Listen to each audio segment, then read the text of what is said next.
自從喺澳洲跌落咗呢個咖啡坑之後呢，就覺得以前攞住杯 Starbucks 喺街行，其實一啲都唔型。好彩近10年香港開咗好多唔同種類嘅 coffee shop， 所以呢，我前排返香港都唔使擔心被逼要幫襯 Starbucks。呢條片呢，記錄咗我呢一次返香港去過嘅8間咖啡店。喺開始呢個咖啡之旅之前，可唔可以俾我少少動力訂閱呢個頻道，留個言，俾個 like， 再將條片分享出去。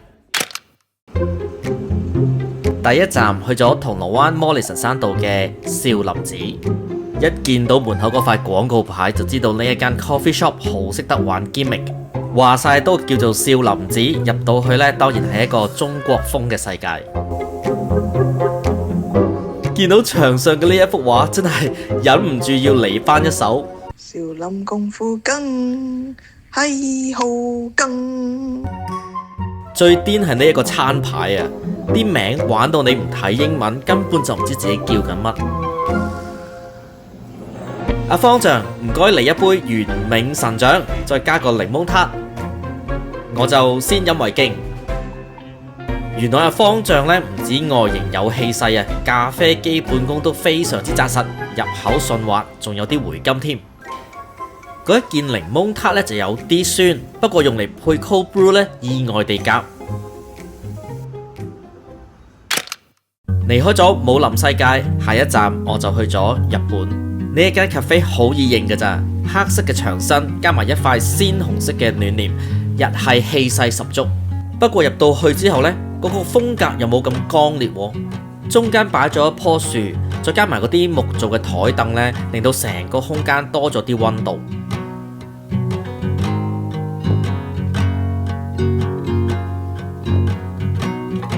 佢哋嘅精品咖啡嘅價錢呢，以香港嚟講應該都算係正常嘅，但係呢，就係澳洲嘅3倍，冇辦法，呢啲都係土地供應嘅問題。我叫嗰杯呢係喺東京烘焙嘅哥倫比亞豆，帶少少果酸，啱我嘅口味。而朋友嗰杯 Black Latte 呢，佢就話正常發揮啦。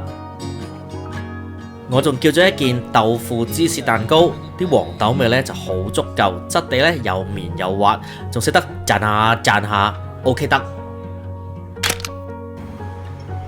返嚟香港情懷，嚟到深水埗嘅順流精品咖啡。最吸引我眼球嘅呢，就係門口嗰一道鐵閘，細個呢成日俾佢夾親手指，而家諗起呢都覺得痛。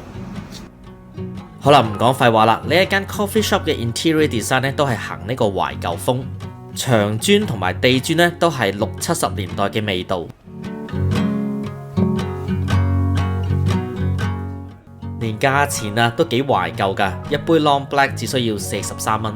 不過我就試咗佢哋嘅特色飲品 Black Chino， 即係濃縮咖啡再加冰，然後再打啲空氣入去，做到好似奶泡嘅口感，飲落去呢都係順滑得嚟有層次。而嗰一件藍莓芝士蛋糕呢，質地好紮實嘅，芝士味又香又濃，食落去好滿足。以下落嚟嗰2間呢，都係以實力取勝。第一間呢係喺銅鑼灣景隆街嘅18 grams coffee， 啲咖啡豆呢每日喺香港烘焙。景隆街呢一間鋪呢，細細間，好有街坊鋪嘅感覺。而杯 Long Black 呢，飲落就正係我喺澳洲飲開嗰種味道。Fine Print 係由2位 Aussie 建立，所以呢，無論係咖啡店嘅裝修啦，用嘅咖啡杯定係 Long Black 嘅口感呢，對我嚟講都係熟口熟面。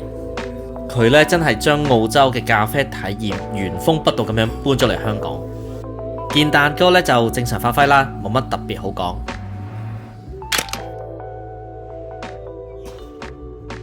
戚直咖啡呢係喺西九文化區近海旁嘅位置。杯 Espresso Tonic 呢喺酷熱天氣之下特別醒神。不過呢一度最殺食嘅呢，其實係出面嗰個維港景色。嗰日藍天白雲，香港真係好靚。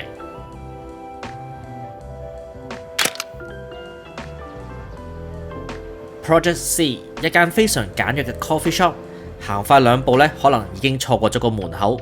裡面冇台㗎，主要係做 take away 或者係企喺度飲。因為係喺銅鑼灣希慎道啊，所以咖啡嘅價錢呢都比較尊貴。佢哋有9款咖啡豆俾你揀，我揀咗危地馬拉偏酸口味嘅豆，咖啡嘅質素唔錯㗎，啱我口味。純粹因為係喺九龍城等緊朋友，見仲有啲時間呢，就隨便揀一間個 feel 覺得 OK 嘅咖啡店。呢度應該係行文青風格。叫咗杯應該唔會差得去邊嘅 Espresso Tonic。以上呢，就係我今次返香港去過嘅8間 coffee shop。下條片我會走勻香港、九龍、新界，幫襯出名嘅早餐店同埋熟食中心，有啲伏，有啲驚喜。下條片見，拜拜。